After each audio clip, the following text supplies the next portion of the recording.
তুমি এটা কেন করলা, তুমি বিয়ে করলা 1 বছর 2 মাস আগে, তখনই আমার বলতে পারতাম যে আমি বিয়ে করছি।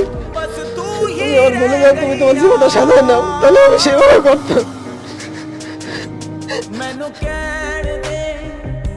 13 সালে আমার একটা মেয়ের সঙ্গে রিলেশন হয়, তখন থেকে আমি ওর সম্পূর্ণ খরচ ব্যয় করি এবং আমি ওকে শহরে রেখে পড়ানো শুরু করি।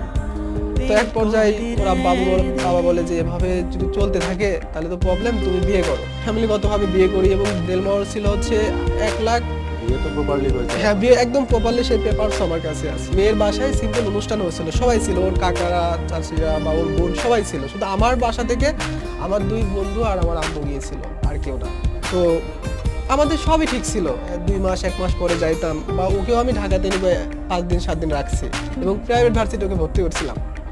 সেখানে প্রতি 4 মাস পর পর সেই স্যারের নাম্বার আমি সবকিছু আনছি, সেখানে প্রতি 4 মাস পর 25,000 টাকা করে দিতে হতো, প্রতি 4 মাস পর।